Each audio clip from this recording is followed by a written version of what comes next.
5대제사와 이제 행정 사항이 이제 끝났는데, 5대제사와 행정 사항은 간단하게 말하면 이제 그거죠. 그 하나님과 어떻게 하면 동행할 수 있는가에 대해서 간단하게, 이제 간단한 건 아니지만 방법을 위해서 이제 함께 기록했습니다. 이제까지 우리가 봐서 알겠지만 이제 하나님과 동행한 것은 솔직히 말하면 좀 쉬운 건 아니다, 가벼운 건 아니다라고 할 수 있습니다. 그래서 무게감이 있다 하는데, 신앙적 기준들을 통해서 나를 점검하지 않는다면 사실 이 하나님과 동행하는 것은 힘들다라고 할 수 있고, 하나님과 동행하는 것엔 철저한 규칙이 있다 하는데, 왜 그런 규칙이 있느냐 하면은 우리가 죄인이기 때문이다. 다른 이유가 없습니다. 우리가 죄인이기 때문입니다. 아담과 하와는 제가 그 선악과를 따먹기 전에 하나님과 자유롭게 교제를 했습니다. 그래서 아담과 그 선악과를 따먹고 나서 에덴 동산에 쫓겨난 다음에 하나님과 이제 교제가 단절했다. 그래서 죄 때문에 사실 단절된 거죠. 그러고 나서 하나님은 이 출애굽한 백성들에게 다시 한 번 더 자유로운 교제를 하도록 허락해 주셨다는 게 이 레위기에서 하나님께서 요구하시고, 나와 교제하고 싶으면 너희가 이런 삶을 살아야 된다라는 걸 알려주시는 거죠.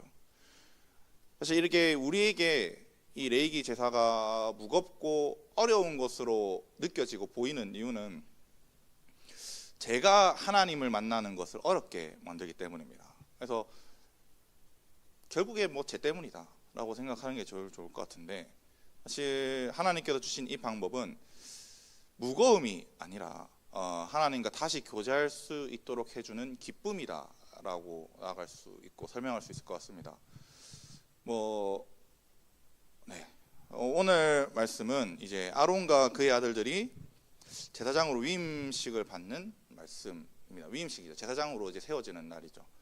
근데 우리가 좀 곰곰이 생각해 보면 결혼식, 또 뭐 있지? 장례식, 돌잔치 이런 거 혹시 왜 하시는 줄 압니까, 여러분? 하는 이유. 이게 각각 고유의 의미가 있는데, 그게 본질적으로 들어가 보면 딱 하나입니다. 중요하기 때문입니다. 중요하기 때문에. 그러니까 부부 관계를 맺고 이제 부부로서 세워지는 것이 중요하기 때문이고, 누군가가 죽어서 그것을 애도하는 것이 중요하기 때문이고, 돌잔치가 이제 아기가 태어나서 1년 동안 살아 있어서 감사하다는 의미로서 하는 게 원래 돌잔치의 의미거든요. 그러니까 그런 아이의 생명에 1년 만에 죽지 않고 계속 아이들이 살아있는 모습을 보면서 그게 감사하고 하는 게 이런 것들이 중요하기 때문에 이런 의례를 한다는 거죠. 이스라엘에서 제사장이 세워진다는 건 여러분 정말로 중요한 일이고, 그것을 의례로 반드시 만들어야 하는 이유가 있는 겁니다.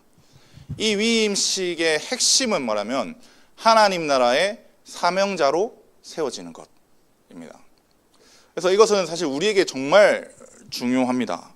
1장부터 7장에서 나타난 제사절의 의미를 알아서 하나님과 동행하는 자가 됐다면 이 자는 하나님의 사명을 감당하는 자가 되어야 한다는 겁니다. 그래서 사명자까지 나아가야 하는 게 이 8장의 의미입니다. 그래서 오늘날은 사실 많은 사람들이 은혜만 받기를 원하고 사실 사명은 감당하기 싫어하는 게 오늘날인 것 같습니다. 근데 그게 교회 봉사든 뭐든 사실 다 똑같죠. 내가 세상에서 살아갔을 때 하나님을 드러내느냐 뭐 이런 거 다 포함하는 거죠. 근데 레위기 기준으로, 그다음에 성경을 기준으로 보면 하나님과 동행하지 않는 자들입니다. 그러니까 하나님 은혜를 받기만 하고 사명을 감당하지 않는 것은 하나님과 동행하지 않는 겁니다. 은혜는 여러분 종착역이 아닙니다. 우리의 은혜는 우리의 출발 시점입니다. 출발역입니다. 우리가 은혜를 받았을 때부터 하나님께로 나아가는 일들이 시작되는 것처럼 저와 여러분들께서 은혜를 받았으니 이 위임식을 우리가 나눌 건데, 이 위임식의 나눔 의미처럼 사명자로 나아가시기를 주님의 이름으로 간절히 바랍니다. 우리 1, 2, 3절 한번 같이 읽어보겠습니다. 1, 2, 3절입니다. 시작. 여호와께서 모세에게 말씀하여 이르시되 너는 아론과 그의 아들들과 함께 그의 의복과 간유와 속죄제와 수송아지와 순소냥의 2마리와 무교병 1강주리를 가지고, 아멘. 8장은 아론과 그의 아들들이 제사장으로 세워지는 위임식이라고 방금 말씀드렸습니다. 우리가 헷갈릴 수도 있는데 내가 길어서 30절부터 36절까지 읽은 거지 1절부터 다 하는 겁니다. 헷갈릴까 봐. 오경을 잘 읽어보면 여러분, 위임식은 출애굽기 29장, 출애굽기 39장과 40장의 위임식을 이미 했습니다. 근데 29장은 위임식을 했다기보다 위임식에 필요한 재료들과 뭐 옷들 이런 것들을 만들어 놓은 게 29장이고 39장에 위임식을 했습니다. 이미. 그래서 자유주의자들이 이게 또 위임식이 들어가 있으니까 다른 문서에서 편집해서 끼워 넣은 거다라고 보통 이렇게 설명을 합니다. 맨날 말하는데 성경은 이 연대기 순으로 된 게 아닙니다. 뭐 시간적 흐름으로 딱딱딱딱 적은 게 아니라는 거지. 그래서 이 사람들이 읽을 때 항상 이 부분을 놓칩니다. 성경이 연대기 순으로 기록되어 있지 않으니까 이거 가짜다 이렇게 생각하는 거지. 역사적인 사건은 맞습니다. 역사적으로 실제로 일어났다. 성경 이걸 말하는 거죠. 역사적인 사건은 맞지만 역사의 순서를 기록하는 것은 히브리식의 방법이 아닙니다. 역사 순서대로 쭉쭉쭉쭉쭉 나열해야 되는 거는 헬라식이죠. 헬라식. 그러니까 히브리식과 헬라식을 헷갈려 버리면 사람들이 이래 되는데, 왜 사람들이 헬라식 방식으로 성경을 읽을까 하면은 성경이 그렇게 배치를 만들었기 때문입니다. 원래는 그 구약 성경이 3분법입니다. 아시는 분 아시겠지만 토라, 그 다음에 케투빔, 느빔이 먼저죠. 느빔, 케투빔 이렇게 3개로 되어 있습니다. 근데 우리가 잘 대표적으로 한번 들어보면 역대기가 원래 어디 뒤에 있습니까? 다음에 있습니까? 열왕기 상하 다음에 있잖아요. 근데 히브리 성경, 유대 성경에서는 사실 제일 마지막에 있습니다. 근데 역대기는 딱 중간에 있어. 근데 똑같은 날짜는 똑같은 건데 다르게 배치되어 있죠. 이게 다르다는 거죠. 히브리식 사고는 이게 아닙니다. 헬라식 사고니까 역사적 순서대로 가는 겁니다. 근데 헬라식 사고는 뭐냐? 이성적인 관으로 내가 성경을 바라본다는 거죠. 그래서 4분법이죠. 모세 우경을 봐야 되고, 토라로 역사서로 봐야 되고, 시가서는 시가서들끼리 모아야 되는 거고, 그다음에 선지서는 선지서들끼리 봐야 되는 거. 이렇게 보면, 그래서 저는 개인적으로 이 4분법으로 나눠져 있는 이 배치 구조를 별로 안 좋아합니다. 그래서 자유주의자들을 보면 얘네들은 항상 제가 문맥을 모른다 이 말을 항상 많이 하는데, 창세기, 출애굽기, 레위기, 민수기, 신명기는 한 권인 건 맞습니다. 원래는 한 권입니다. 지금 근데 오늘날처럼 5권으로 나눠져 있지만 위임식에서 레위기가 말하고 싶은 것과 출애굽기에서 말하고 싶은 것은 방향이 다른 겁니다. 예를 한번 들어보겠습니다. 출애굽기의 주된 내용이 뭔지 압니까? 후반부에서 20장 이후로부터 율법을 받고 나서부터 전부 다 성막 짓는 이야기입니다. 전부 다. 시험 드는 게 사실 레위기부터 시험 들지 않습니다. 여기서부터 시험 들기 시작합니다. 성경을 읽다 보면 성막을 건설하는 것과 성막을 완공하고 난 다음에 위임식을 합니다. 자, 이거 합니다. 성막을 완공한 다음에 위임식을 해. 근데 레위기는 좀 다릅니다. 레위기는 제사와 규례, 즉 사람이 세워지고 난 다음에 위임식이 세워지는 겁니다. 느낌이 다른 거 알겠죠? 뭐냐면 레위기는 하나님과 동행하는 사람이 세워진 후에 사명자가 세워지는 것처럼 이 사명자 중심, 사람 중심적으로 풀어낸다는 거죠. 이 관점을 가지고 우리가 8장을 좀 봐야 한다는 겁니다. 위임식은 히브리어로 밀루임이라고 합니다. 밀루임. 밀루임은 히브리어 말라라는 동사에서 나왔었는데, 이 말라는 채우다라는 뜻입니다. 채우다. 이 물을 채우다 할 때 채우는 거. 그래서 직역을 하면은 복수로 돼 있어서 밀루임, 채움들이라는 의미로 가지게 됩니다. 사실적으로는. 근데 무엇을 어디에 채우냐면 손에 채웁니다. 손에 뭘 채우느냐면 하나님께서 사명을 맡기실 때 손을 채우다라는 의미를 쓰시거든요. 그러니까 그 사람한테 사명을 준다 하는 게 위임식인 겁니다. 위임식은 하나님께서 사명을 맡기는 동시에 공식적인 사명자로 세워지는 것이다 라고 할 수 있고, 출애굽을 하고 나서 지금까지 이 위임식을 하기 전까지 아론과 그의 아들들은 사실은 일반 백성일 뿐입니다. 일반 백성. 근데 하지만 이제는 하나님께서 이들에게 사명을 손에 쥐어주는 시기가 됐다는 겁니다. 레위기의 1장부터 7장, 그 다음 8장을 우리가 읽어보면은 사명자로 세워진 사람은 반드시 하나님과 동행하는 자여야 합니다. 그래서 사명자로 세워지기 위해서는 이 5가지 준비물이 필요하다라고 하는 건데, 그게 이제 의복과 간유와 속죄제의 수송아지와 순양 2마리와 무교병 광주리 이렇게 되는 거죠. 이 준비물을 가지고 사람들을 해망문으로 모으라라고 하시는데, 여러분 해망문으로 모으라고 하는 건 성막으로 모으라는 거거든요. 결국엔 여러분 출애굽한 인원이 몇 명입니까? 200만 명이 넘습니다. 근데 이 성막 크기가 여러분 아시겠지만 이게 뭐라 할까, 제일 긴 부분, 가로 부분이라잖아요. 이게 45m 정도 되고, 이 세로 부분이 22.5m 정도 되겠습니다. 22.5m 반이니까 100규빗 50규빗이니까. 그러니까 크기가 나도 평수는 몰라갖고 이거 검색을 해봤는데 한 300평 정도 된답니다. 300평. 200만 명이 300평에 들어온다. 말도 안 되는 말입니다. 모으라, 이거는 말도 안 되는 말이고, 불가능하고, 뭐 이제 위에 쌓는 것도 사실 안 되잖아요. 그러니까 뭐 여기 어깨 한 명씩 탑을 쌓아가지고 하는 바벨탑 쌓는 것도 아니고, 인간탑 쌓는 것도 아니고. 그러니까 그리고 이게 200만 명의 사람이 이 주위에 주위에 둘렀다 칩시다. 그렇다고 해도 200만 명의 사람이 이거를 다 못 봅니다. 뭐 지금처럼 전광판이 있는 것도 아니고 이렇게 있는데 절대 못 봅니다. 그래서 하나님은 어떤 방법을 선택하셨느냐 하면 33절을 참고하면 이거를 7일 동안 하셨습니다. 7일 동안 매일 이 제사를 매일매일 하셨습니다. 이 위임식을. 7일 동안 이제 위임식이 진행되는데, 이거는 모든 백성이 볼 수 있도록, 7은 또 완전수잖아요. 그러니까 모든 백성이 하나도 빠짐없이 볼 수 있는 시간을 제공했다는 것을, 또 공개적으로 진행했다는 것을 하나님께서 또 나타내십니다. 또한 위임식은 여호와께서 명령하신 대로라는 말이 좀 계속 반복됩니다. 그러므로 이 위임식은 여호와께서 명령하신 대로 공개적으로 모든 사람들이 알 수 있게 치러진 것이고, 모든 백성이 알려지는 것이라는 뜻입니다. 그래서 4절에서 모세가 실제로 백성들을 모으고, 6절에서 실제로 이제 시작되는데, 그들을 먼저 데리고 왔다. 6절에서 이렇게 말을 하죠.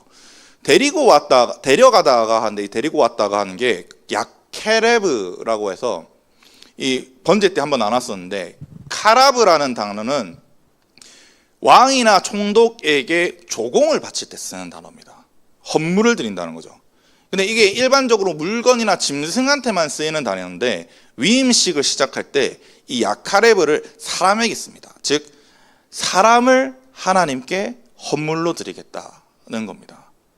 아론과 그의 아들들이잖아요. 그래서 아론과 그의 아들들의 일생을 헌물로 드려서 하나님만 섬기게 하겠습니다 라고 하는 게 이 야크레브의 뜻입니다. 그래서 먼저 첫 번째로 뭘 하냐, 그들을 물로 씻긴다는 거죠. 물로. 당연히 자기 이제 모세가 이렇게 씻기는 게 아니라 자기 스스로 아론과 그의 아들들이 스스로 이제 씻어라고 말하는 거겠죠. 몸을 씻는 것은 레위기에서 정결의식입니다. 정결의식은 내 몸으로부터 내 몸이 죄로부터, 부정으로부터 정결해지기 위해서 모든 것을 씻어내는 겁니다. 구석구석 다 하나하나.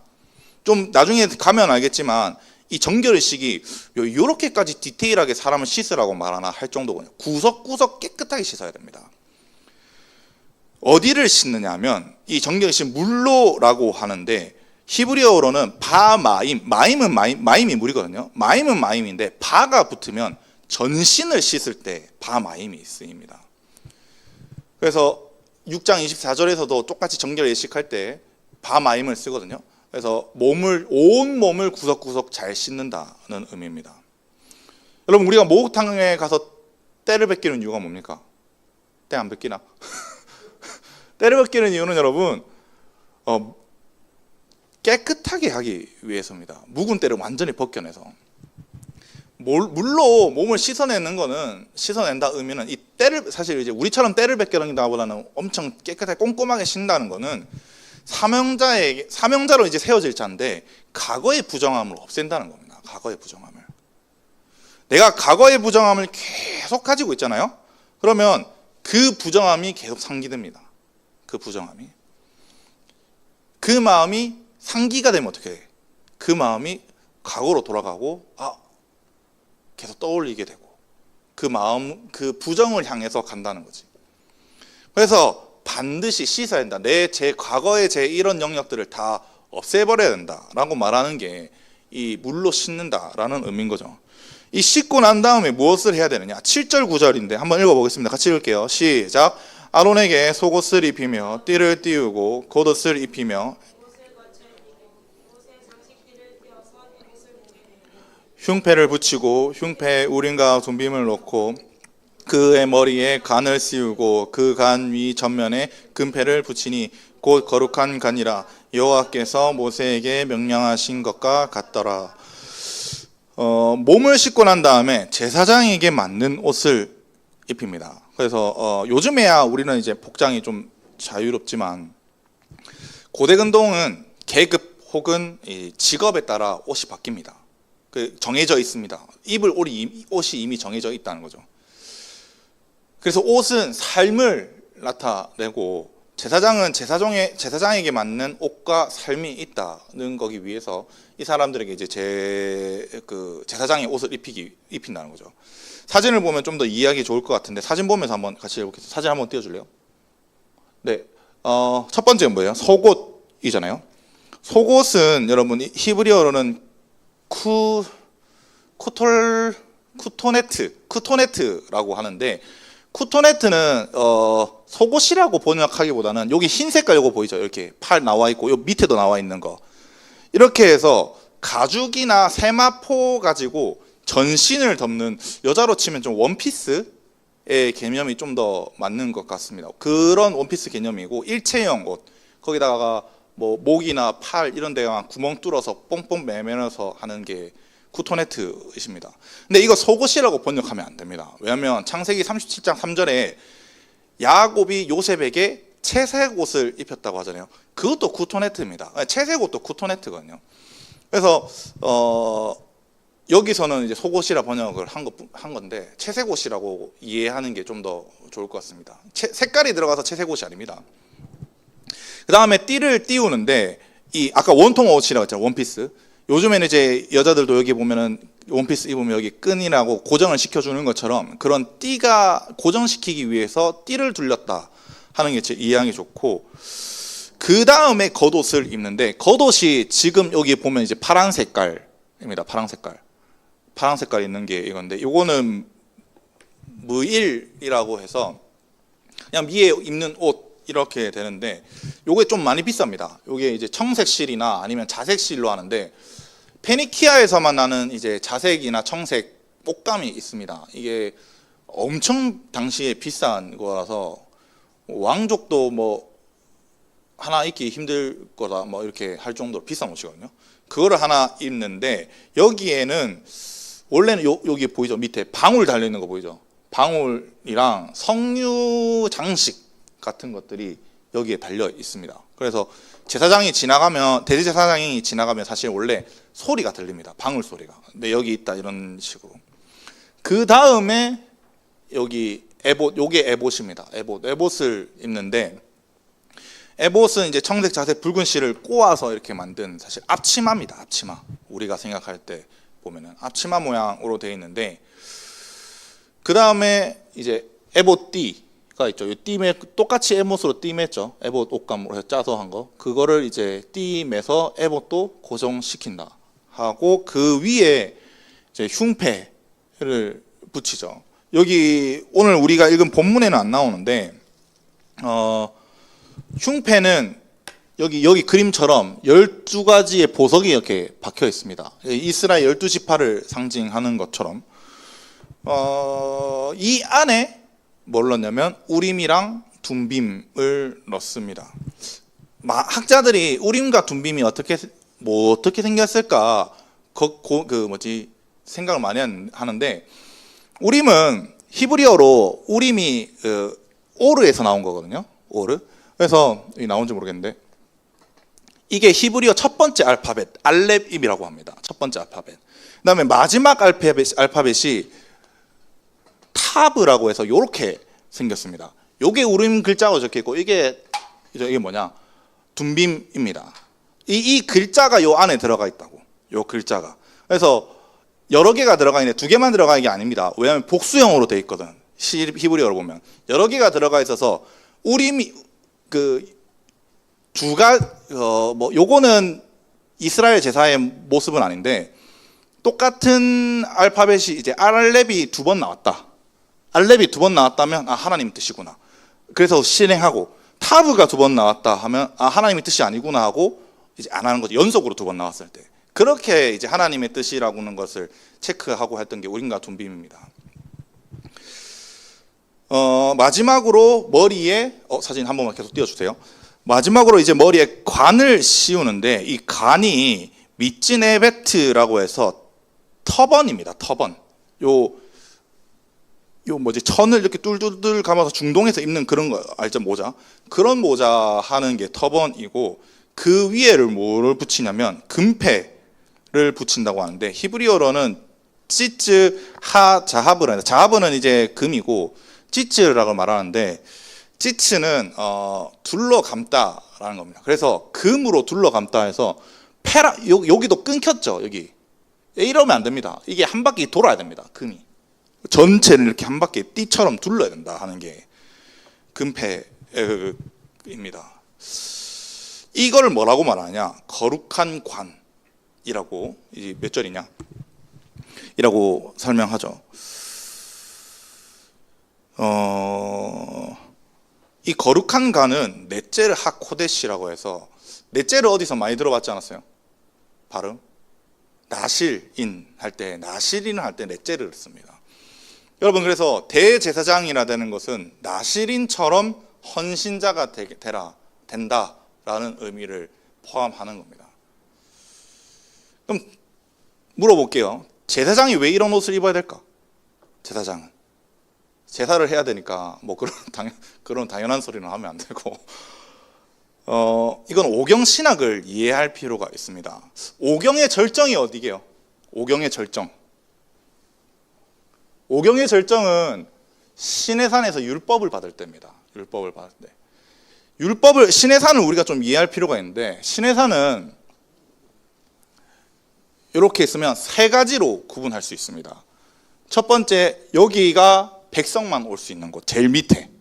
두 번째, 장로들만 올 수 있는 곳. 여기는 꼭대기는 모세가 있고, 여기에서 십계명 말씀을 받았다는 게 시내산의 특징입니다.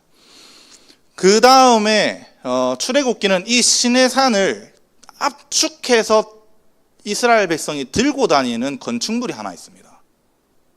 그게 성막입니다. 자, 보여드릴게요. 자, 이게 성소 지성소입니다.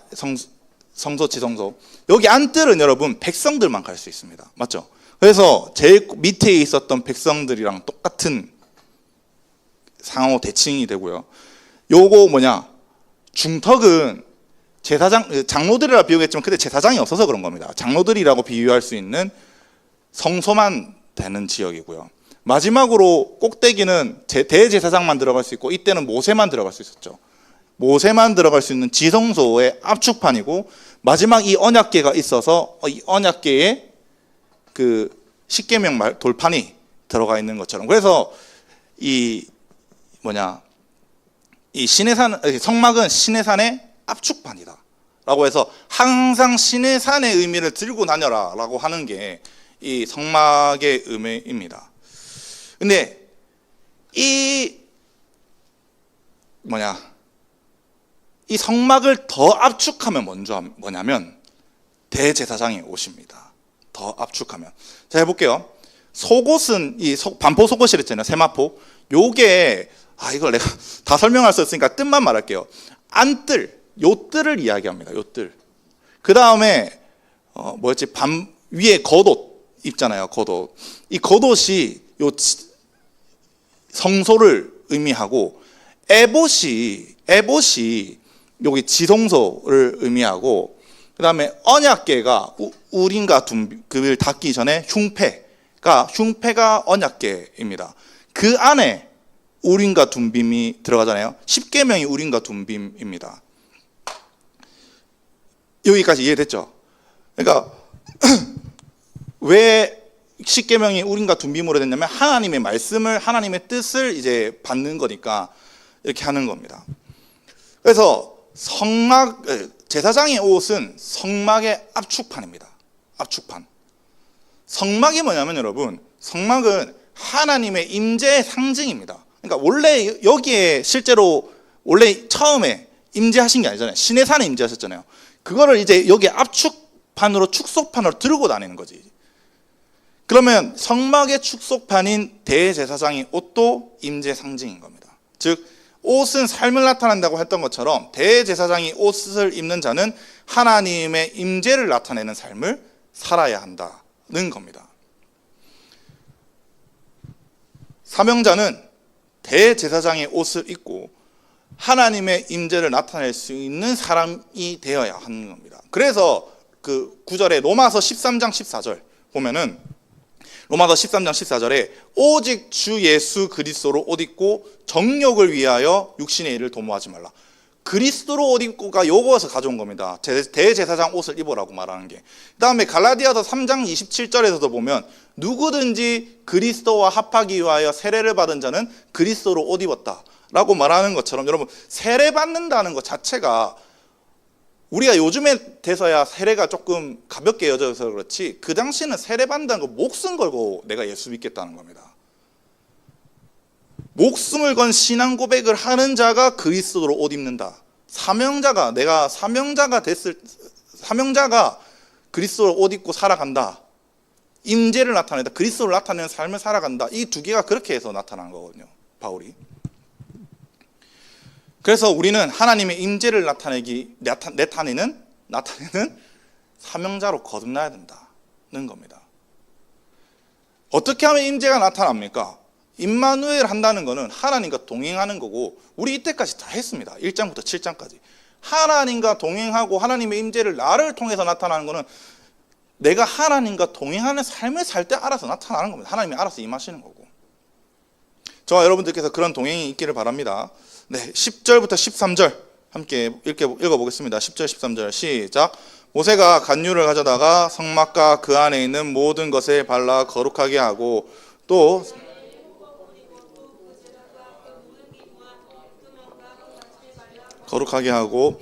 간유를 아론의 머리에 붓고 그에게 발라 거룩하게 하고, 또 모세가 또 아론의 아들들을 데려다가 그들에게 속옷을 입히고 띠를 띄우며 간을 씌웠더니 께서 모세에게 명령하신 것과 같았더라. 옷을 입히고 난 다음에 이제 관유, 우리가 두 번째 1절에서 나타난 두 번째 재료가 관유였잖아요. 관유를 쓰는데, 관유가 일반적인 기름이랑은 좀 다릅니다. 그 출애굽기 29장에 보면은 몰약 계산하면 6kg 정도, 한 6kg 정도. 그다음에 계피가 한 5kg, 계피 가루를 말하겠죠. 그다음에 창포가 한 3kg 정도 되고, 마지막이 육개가 한 3kg 정도 되는 게, 이걸 섞어서 기름, 이제 올리브 기름 3.5리터를 섞어서 만드는 게 관유입니다. 좀 제가 이렇게 말하는 걸 비싸다는 겁니다. 엄청 비싸다는 겁니다. 이 관유를 성막과 그 안에 있는 모든 성막 기물에 바르고 난 다음에 번제단에는 7번을 뿌리고, 그다음 안뜰에 있는 성막에도 모두 바른다라고 하죠. 그 이후에 아론에게 붓는다라고 하는데, 여러분 기름 부음 받는다는 것은 거룩하게 된다는 것과 거룩한 직무를 위한 자격과 권위를 위임한다는 뜻입니다. 왜 기름 부음 받았다는 사명자로 세웠다는 건데, 하나님이 사명자로 세웠다는 건 그 사람에게 권위를 주셔야지만 사명자가 되는 거잖아요. 하나님과 동행하여서 임재를 나타내는 자는 하나님께서 자격과 권한을 위임해 주신다는 겁니다. 그래서 자신이 사명자다, 나 뭐 사역자다, 뭐 목사다, 뭐 이렇게 말한다고 해서 여러분 안수 받았다, 뭐 신학교 졸업했다 이렇다고 해서 여러분 사명자가 되는 게 아닙니다.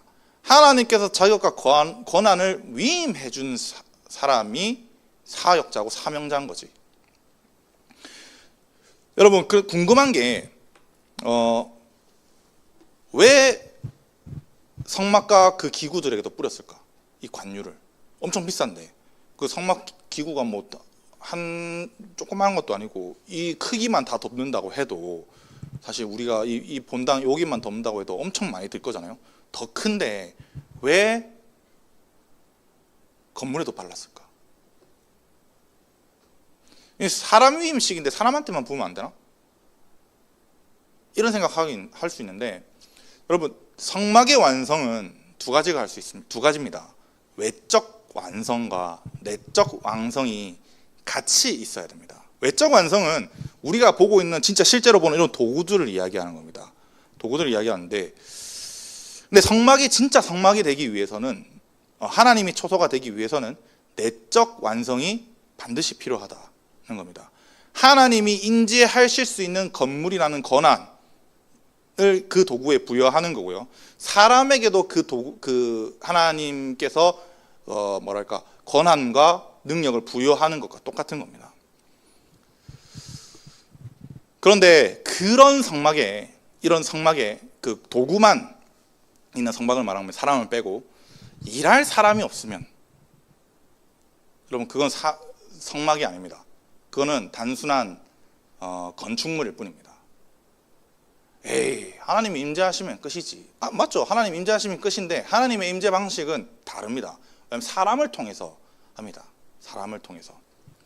성경 아모스 3장 7절 한번 볼까요? 아모스 3장 7절 보면 우리가 잘 아는 건데 주 여호와께서 자기 비밀을 그 종 선지자에게 보이지 아니하시고는 결코 행하심이 없으시리라 라고 말씀하는 것처럼 하나님은 일하시기 전에 항상 그 일을 감당할 사람을 먼저 세웁니다. 사람을. 그래서 하나님 나라에서 중요한 것은 사명자가 세워지는 겁니다. 성막도 사명자가 없으면 단순한 건물인 되는 거고 하나님의 임재하실 장소와 하나님께 권한을 받은 자 요 두 가지 건물과 장소 두 가지가 함께 있어야지 하나님께서 임하시고 사명자가 된다는 거죠. 사명자의 영역이 된다는 거죠. 이 말이 어렵지 여러분.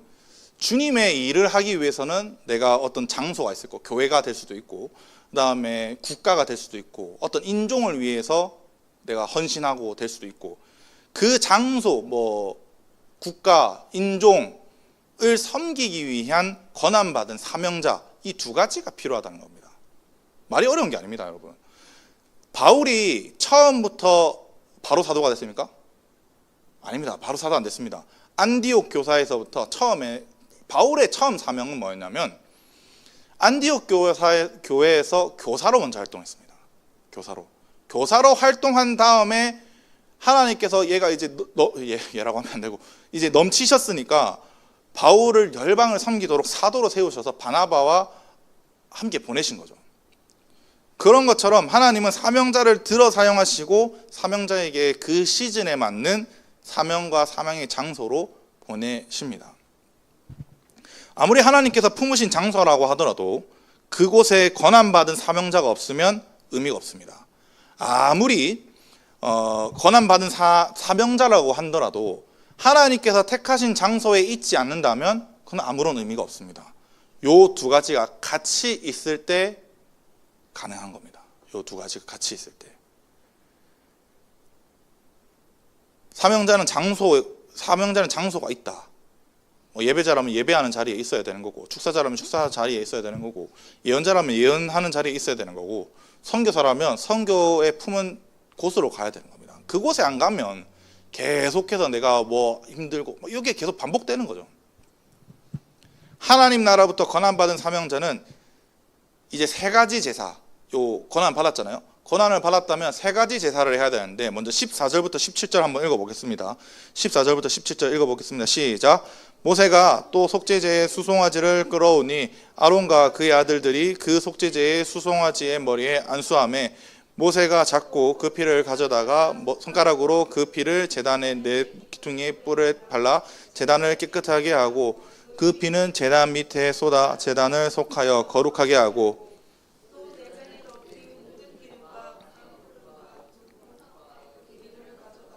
모세가 제단 위에 불사르고 그 수송아지 곧 그 가죽과 고기와 똥은 진영 밖에서 불살랐으니 여호와께서 모세에게 명령하신가 같았더라. 하나님께로부터 권한받은 사명자는 첫 번째로 속죄제를 드려야 됩니다. 속죄제는 이제 정결제죠. 정결제는 죄를 떼라고 생각해서 죄를 씻어내는 제사입니다. 그래서 속죄제에 씻어내는 제사인데 이건 속죄제의 수송아지라고 하는데 송아지가 아닙니다. 일반 소입니다. 소로 보면 될 것 같고, 그런데 궁금한 게 속죄제는 언제 드립니까, 여러분? 죄를 지을 때 드리는 거거든요. 죄를 지었을 때 드리는 건데 얘들이 지금 죄 지었습니까? 죄 지었다는 말 안 나오잖아요. 근데 왜 속죄제를 드려야 될까? 왜 정결제를 드려야 될까? 과거에 지었던 죄들이니까 그건 일단 정결제로 이미 해결이 됐습니다. 사실 물론 그런 해결을 위해서 한다라는 걸 없지 않아 있을 거라고 생각하는데 이 전체적인 흐름을 봐야 됩니다. 14절에 보면 모세가 시켜서 소에다가 안수를 하고 모세가 그것을 잡죠. 그 다음에 제단에 있는 뿔에 바르고 그 나머지 피는 제단 밑에 쏟는데 그 이유를 제단을 속하여 거룩하게 하고라고 표현합니다. 제단을 왜 속죄합니까? 제단이 죄지었습니까? 제단은 죄짓는 게 아닙니다. 근데 왜 속죄를 하냐면 이건 번역을 잘못해서 그런 겁니다. 번역을 제대로 하면 그것을 속죄하게 하기 위하여 거룩하게 했다는 겁니다. 이 말은 뭐냐면 제단이 죄가 있어서 씻어낸다는 게 아니라 제단에게 속죄하는 권위를 부여한다는 겁니다. 속죄하는 권위를. 그래서 이 제사를 시행한다는 거죠. 근데 이 속죄제는 좀 특이합니다. 그러니까 일반적인 속죄제랑 다르다는 거죠. 왜냐하면 뿔에 바르는 것은 번제단 뿔에 바르는 것은 일반 백성의 정결제 때입니다. 일반 백성 때. 근데 16절과 17절에 모두 불사른다고 하잖아요. 모두 불사른다. 요거는 대제사장과 온 회중의 정결제일 때만 가능한 겁니다. 그러니까 정결제의 종류 중에서 제사가 섞였다는 거죠. 이 제사는 죄를 속하는 것이 주로 목적이 되는 것이 아니라 제사장의 사명으로 주된 사역을 맡기 위해 드리는 제사라고 이해해야 되는 겁니다. 그래서 우리한테 아까 제가 말했던 장소가 있다고 했잖아요. 장소가 있는 거는 또 하나는 뭐냐면 주된 사역이 있다는 겁니다. 주된 사역. 제가 말씀을 연구하고 설교하는 것이 제 주된 사역이라면 여러분들에게도 각자에게 주된 사역이 있습니다. 그 주된 사역이 모두에게 한 명씩 다 있다는 거죠. 근데 왜 얘는 속죄해야 되느냐? 번제단을 이렇게 하냐 하면 이 제사장들의 사역이 죄를 씻는 사역이기 때문입니다. 다른 이유가 없습니다. 그래서 자기 물건을 거룩하게 하기 위해서 거룩하게 한다는 거죠. 거룩하게. 어떤 사람이 그게 한 개일 수 있습니다. 사명이. 어떤 사람은 그게 사명이 여러 개일 수도 있습니다. 저도 옛날에는 한 개만 잘하면 되지 이렇게 생각했었거든요. 근데 성경 인물 중에 하나만 잘하는 인물도 있는데 여러 개를 잘하는 인물도 있습니다. 대표적으로 보면 다윗 한번 볼까요? 목동이기도 하고 예배자이기도 하고 왕이기도 합니다. 하나만 잘합니까? 세 개 다 잘하잖아요. 솔로몬 전공이 없다고 했잖아요. 목사님이 다 잘합니다. 두 번째 다니엘도 학문이랑 행정도 잘했고 예언도 잘했고 그다음에 외교도 잘했습니다. 얼마나 잘하면 왕이 3번 바뀌었을 때도 그렇게 하겠습니까? 본문에 나와 있는 모세 한번 볼까요? 이집트 왕가 출신으로요. 입법이랑 행정 아주 탁월합니다. 아주 탁월합니다. 바로와 협상하는 것 보면 이 협상 능력에 있는 외교 능력 장난 아닙니다. 오경을 쓰는 것처럼 오경 썼잖아요. 아주 탁월한 이제 지필가, 글을 잘 쓴다는 거죠. 그다음에 출애굽기 30장부터 32장의 그 황금 송아지 사건으로 하나님 앞에 중보하는 거 보면 아주 특이하게 중보를 하거든요. 하나님한테.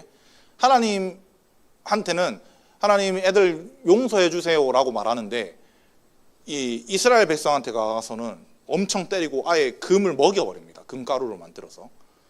이게 뭐냐면 하나님한테는 괜찮고 자기가 엄마입니다. 하나님이 만약에 아빠, 이 비유를 드는 겁니다. 아빠가 때리는 게 아플까? 엄마가 때리는 게 아플까? 아빠가 때리는 게 아프잖아요. 엄마가 때리는 게 아픈가? 아빠가 때리는 게 아프잖아요. 하나님한테 이 이스라엘 백성이 맞으면 죽죠, 완전히. 근데 모세가 때리면 죽지는 않잖아. 아플 수는 있어도. 그런 거랑 똑같습니다. 모세가 엄마입니다. 남편한 비유하면 좀 그렇지만 하나님 이거 내가 잘 단돌이 할게 하고 가서 방에 들어간 다음에 죽도록 때리는 겁니다. 이게 모세의 중보 방식인 겁니다. 하나님한테 맞을 바에 차라리 내한테 맞아라. 그래서 이걸 3번 하거든요. 3번. 아주 중보 잘하는 사람입니다. 히브리어로 이 모세 오경을 보잖아요. 모세는 내가 볼 때 최소한 10개국어는 한 사람입니다. 내가 볼 땐. 수메르, 아카드, 페니키아어, 히브리어는 기본이고 아람어도 잘했고 제가 볼 땐 이집트어, 코트어 이런 거는 지금 제가 말한 것만 해도 7개인데 이런 거 능통하다. 여러분 한 개이든 여러 개이든 상관없이 그 사역을 잘 감당하도록 더 날카롭게 더 강력하게 할 수 있도록 여러분들께서 여러분들의 사역의 도구들 사역하는 것들을 더 날카롭게 거룩하게 만들어야 된다는 겁니다. 18절부터 21절 한번 읽어보겠습니다. 시작. 또 번제의 순양을 드릴새 아론과 그의 아들들이 그 순양의 머리에 안수하매 모세가 잡아 그 피를 제단 사방에 뿌리고 그 순양의 갓을 뜨고 모세가 그 머리와 각 뜬 것과 기름을 불사르고 물로 내장과 정강이를 씻고 모세가 그 순양의 전부를 제단 위에 불사르니 이는 향기로운 냄새를 위하여 드리는 번제로 여호와께 드리는 화제라. 여호와께서 모세에게 명령하신가 같았더라. 아멘. 두 번째는 이제 번제죠. 사명자가 드려야 되는 번제인데 번제는 사실 좀 풀면 입 아플 것 같습니다. 이제는 번제가 의미가 전적인 헌신과 하나님과 교제였잖아요. 사명자로 세워지는데 헌신이 빠지면 되겠습니까? 당연히 헌신이 기본입니다. 하나님으로부터 권한을 받았고 사명지도 받았고 나의 사역도 있다면 여러분 그 일에 헌신해야 됩니다. 헌신. 번제의 헌신이 뭡니까? 흠없는 수컷을 드리는 제사랬죠. 매우 값비싼 내 모든 가치를 드리는 제사. 그래서 헌신이 없으면 사명을 감당할 수 없다. 그래서 내 모든 값진 가치를 하나님께 드려야지 이게 진정한 사명자로 세워진다는 거죠.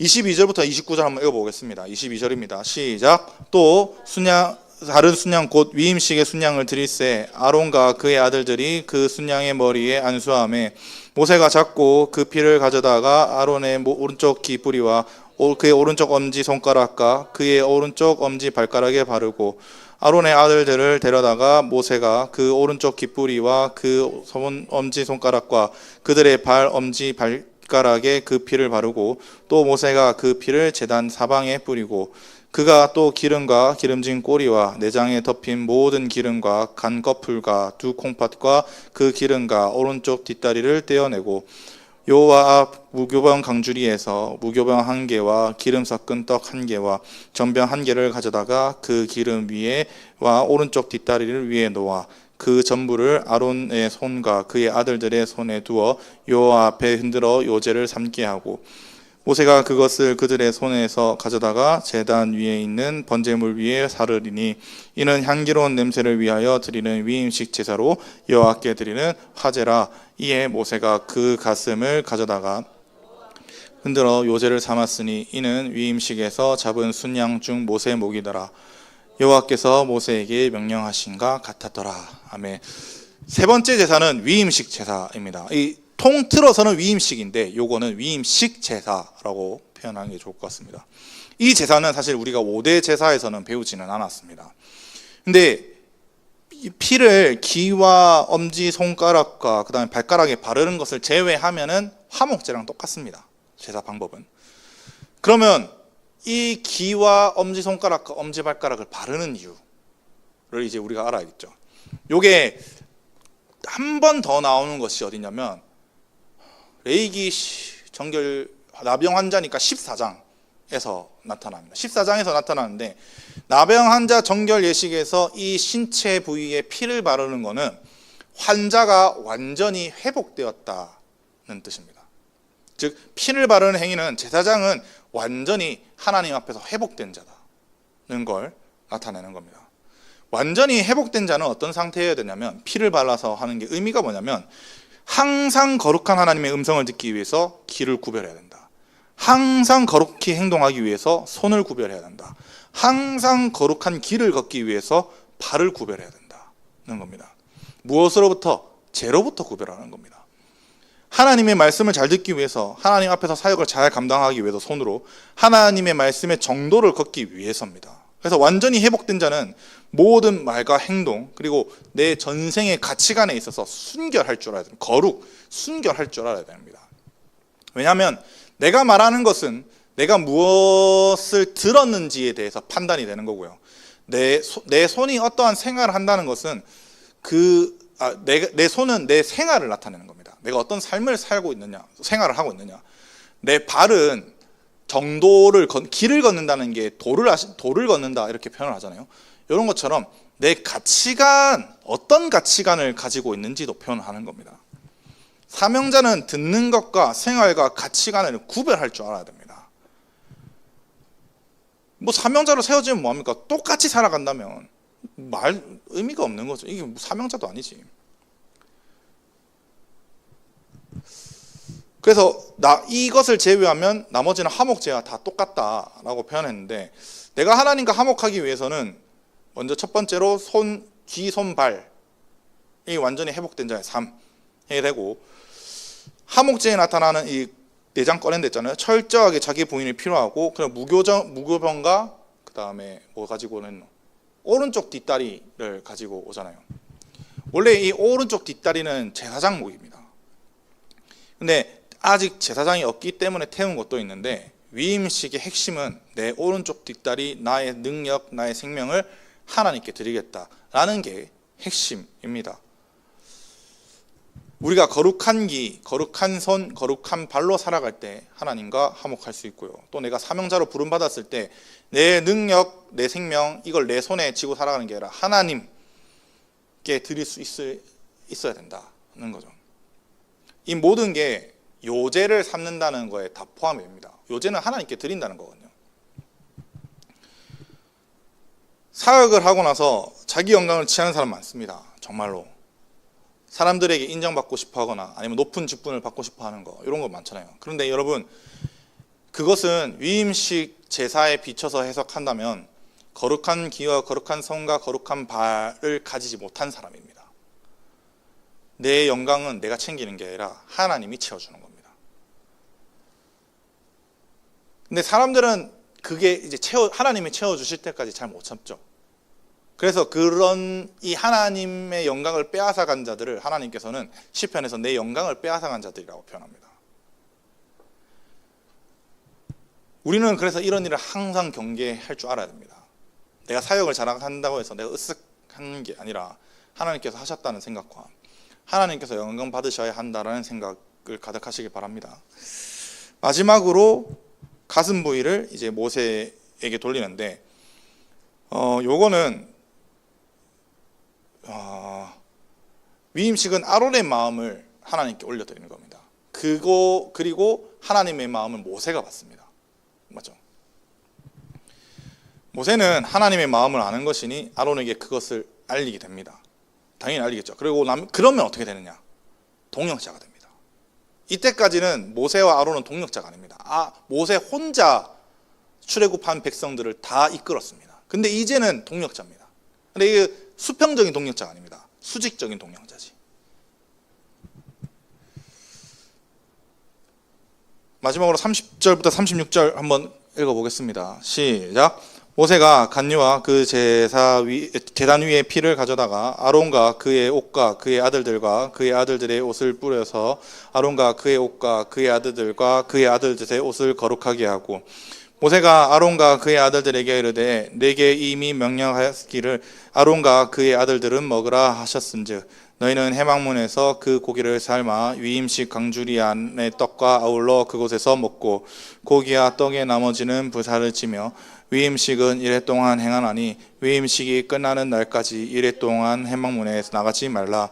오늘 행한 것은 여호와께서 너희를 위하여 속죄하게 하시려고 명령하신 것이니 너희는 7주야를 회막문에서 머물며 하신 것을 지키라. 그리하면 사망을 면하게 하리라. 내가 이같이 명령을 받았느니라. 아론과 그의 아들들이 여호와께서 모세를 통하여 명령하신 모든 일을 준행하니라.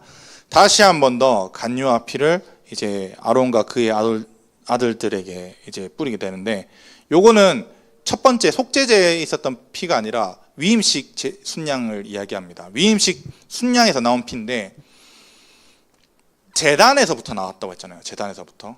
그래서 제단은 이미 정결해졌기 때문에, 거룩해졌기 때문에 거룩성을 가지고 있습니다. 출애굽기 29장 37절에는 지극히 거룩한 이 예식일 끝나고 나서 지극히 거룩한 제단이 되리니 제단에 접촉한 자들은 다 거룩하리라, 뭐 이렇게 되어 있을 건데, 제단으로부터 그 거룩한 피 관유를 제사장이 가지고 오는 것은 여러분 위임식이 끝나려고 하는 이때 아론과 그의 아들들에게 거룩성을 부여하는 겁니다. 거룩성을.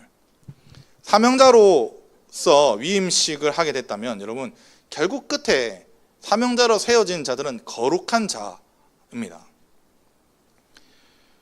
거룩하게 된 자들은 제사장 위임식 고기와 무교병을 성막에서 먹는다. 요거는 하나님과, 성막은 하나님이 계신 곳이잖아요. 하나님과 함께 교제 식사를 나눈다는 겁니다. 사명자의 최고의 복이 뭐냐 하면 하나님과 더불어 먹고 마실 수 있는 자입니다. 하나님과 더불어. 참 사명자는 하나님과 친밀해지는 이 모습을 보게 되고 자기가 하게 됩니다. 천국에서 금은 보화가 상급이 아닙니다. 천국의 상급은 내가 얼마나 하나님과 가까이 살고 있느냐입니다. 새 예루살렘에서 사는 것, 수도에 사는 것, 이거는 여러분 하나님과 얼마나 가까운 사람들이면 이렇게 산다는 것을 나타내는 것이고, 수도에 사는 자들은, 천국의 수도에 사는 자들은 다른 무엇보다 사명에 먼저 앞서 있었던 사람들이기 때문입니다. 하나님에 대한 친밀도는 내가 얼마나 사명을 감당했느냐로 나타납니다. 그리고 그 고기가, 먹고 남은 고기 있을 거잖아요.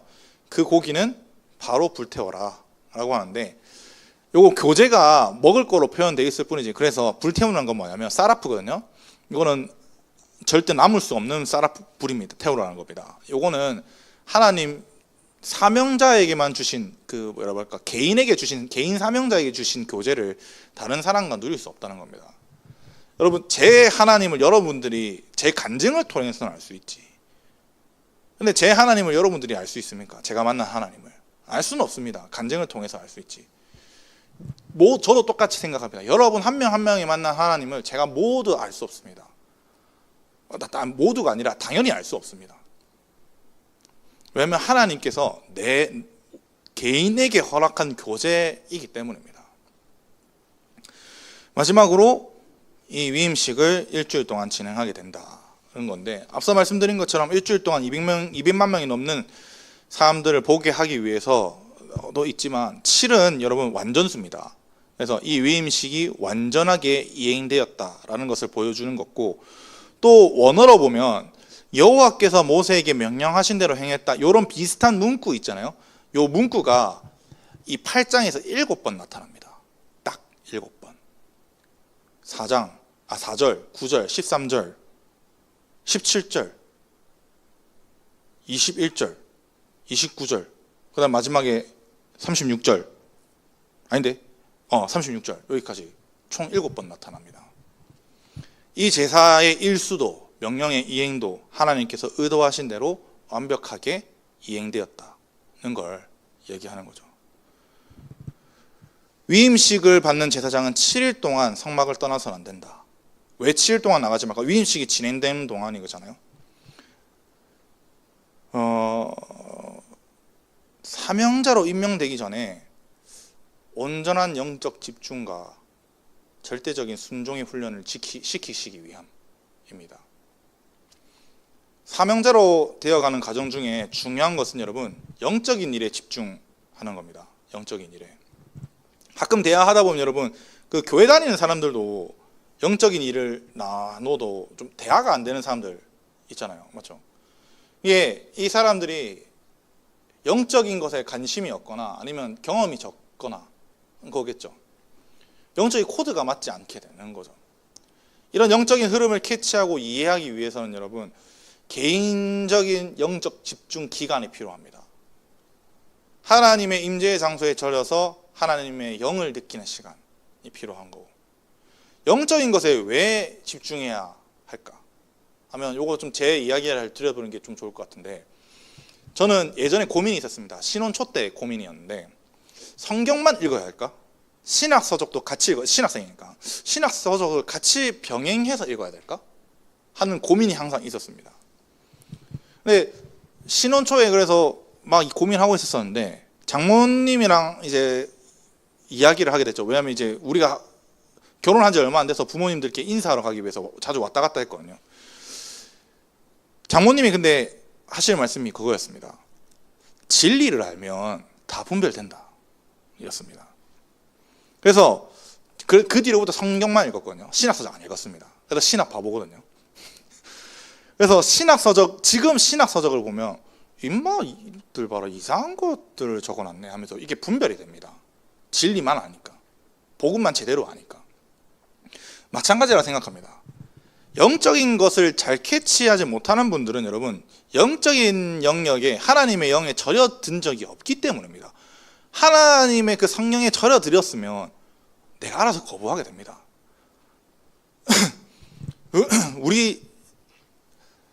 저도 옛날에 게임을 진짜 좋아했거든요. 정말 좋아했습니다. 근데 지금 게임을 하나도 안 합니다. 왜냐하면 그게 영적으로 안 좋기 때문인 걸 알고 있기 때문입니다. 물론 뭐 사람이 육으로 살아가는데 뭐 한두 번 할 수 있지. 근데 내한테 하나님의 임재와 이질감이 드는 영적 기류가 만나면 알아서 거부하고 피하게 됩니다. 이게 알아서. 제사장들이 왜 영적 훈련을 받냐면 이 사람들은 이제 죄의 문제를 다루는 사람들입니다. 누구보다도 영적인 영역에서 죄를 많이 만나고 악한 영들을 많이 만나야 될 사람들 중에 한 명입니다. 그래서 영적 훈련을 받아야, 이 영적 하나님 영에 절여드는 시간이 필요하다. 여러분들 사명에 영적 훈련을 받을 수 있어야 됩니다. 이런 영적인 절여짐이 있는. 제가 가끔씩 이제 우리 교회 말고 다른 교회 예배를 들으면 답답할 때가 있습니다. 우리는 예배자 학교를 듣든 뭐 예배로 훈련을 받든 뭐 이렇게 해서 우리 교회는 이 예배의 흐름을 안다는 거죠. 예배의 흐름. 그래서 성령님이 지금 이거 푸시길 원하구나 하면 인도자들 그냥 카톡방 막 올리잖아요. 마찬가지입니다. 우리는 이런 흐름을 아는데 다른 교회는 이렇게 안 하잖아. 그냥 정해진 곡. 왜냐하면 패턴도 A, B, C, B, C, C, C, C 이렇게 하다가 끝나잖아. 요건 여러분 영적에 절여짐이 없는 사람들이라고 생각합니다. 개인적으로는. 이런 영적 분별, 영적인 절여짐이 없는 사람들은 사명자로 세울 수 없다라고 생각하고 저는. 그래서 마지막에 꼭 필요한 단계라고 생각을 합니다. 저와 여러분들께서 사명자로 거듭나시길 바랍니다. 제사장의 옷을 입고 기름 부음 받음으로 하나님으로부터 자격을 받고요. 나의 사명지를 찾고 나의 전적인 헌신을 다짐하고 하나님과 사명자로서의 교제가 있어 거룩해지시길 바랍니다. 하나님은 여러분 많은 사람을 찾지 않습니다. 단 한 명을 먼저 찾으십니다. 단 한 명의 하나님의 마음에 합한 사람, 이 사명자가 하나님의 마음을 시원하게 합니다. 제대로 된 한 사람이 수천, 수만 명, 수십만 명보다 훨씬 더 낫기 때문입니다. 오늘 우리가 그런 사람 되시길 바랍니다. 물론 사명자가 되는 것은 쉽지 않습니다. 수많은 훈련과 순종이 필요합니다. 또 사명자가 되기 위해서는 영적 세계를 잘 이해하시기 바랍니다. 영적 깊이를 극대화할 때 사명에 전무할 수 있습니다. 바울이 천국을 보고 모든 것을 배설물로 여긴 것처럼 영적 세계를 안다면 여러분 육적인 것을 모두 배설물로 여기고 사명에만 집중할 수 있게 됩니다. 저와 여러분들께서 이 위임식에서 나타나는 이 요구하시는 이 5가지 예물과 이 제사의 패턴들을 다 이해하시고 진정한 사명자로 거듭나시기를 주님의 이름으로 간절히 바랍니다. 기도하겠습니다.